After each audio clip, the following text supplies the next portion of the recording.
And hello again, this is Jim at freechartvideos.com. I'm going to give you a bonus video, but first a little story. One of the people who follows my website and analysis asked me if I had been charting the Russell, and I said, well, no, not really, not like I do the S&P and the what I would call the major indexes. And so just this afternoon, with the strong move that TNA has been having, I figured I better look at the Russell and kind of see what's going on in a little bit more detail, and I want to share that with you. As always, don't trade based upon my advice. Trade based upon your intelligence.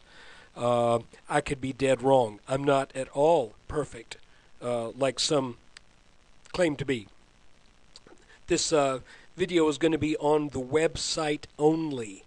So, as a matter of fact, I may even put a new section on the website eventually called Web Exclusives or something. I don't know. We'll figure that out as we get to it. Let's look at the Russell. And here we have it, the Russell 2000. And we are looking at the last, almost 4 years. And you can see the top of the market here, where it failed, broke down, the bear market actually started back in October of 2007, really crashed hard here. I don't need to tell you that, with the bottom being 3/9/2009. This, roughly 9 months, starting here and ending here, made an inverted head and shoulders pattern in the Russell, just like it did in the Dow, just like it did in the S&P, just like it did in the Riffin, just like it did in real estate. Everything made an inverted head and shoulders. This one has a slightly upsloping neckline, which actually is very good. Those tend to outperform.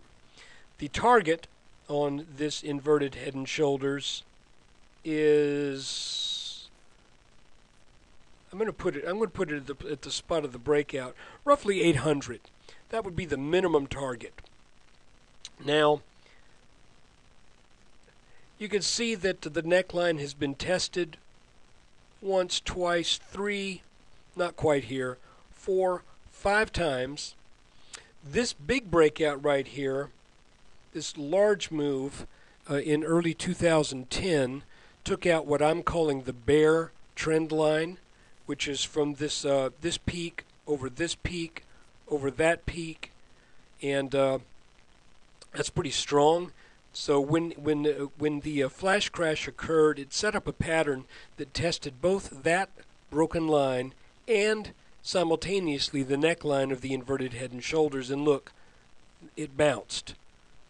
Okay, that's very strong. Now you've got this orange line up here that represents resistance, and I want to show you something. I've been a little sneaky in the way I've done this video, and I hope you've stayed with me up until now, because you know, a bear might think, oh boy, I just can't wait for this thing to hit, because when that hits, man, I'm going to short this market and I am going to make a killing, just like they said right here. Let me show you the whole chart, because I'm leaving off about a week here that you need to see. This is a 2-day chart. You can see that this week's move took the Russell over that orange line. Now, how far will it go over it? You know, I'm not really prepared to say.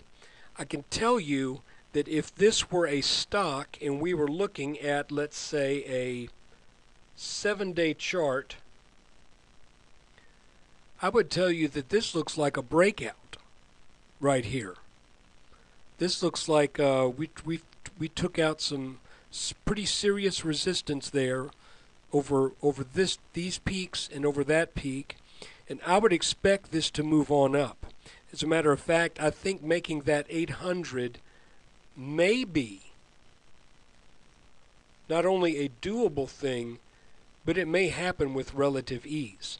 I point this out because in the ETF that I am in, TNA, that is a 3X ETF.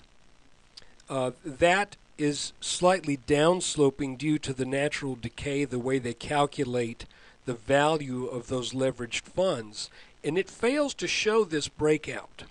But the Russell here is the actual underlying, or it's not actually the exact underlying, but it represents the underlying stocks that you would that would be tied to TNA, and as the non-leveraged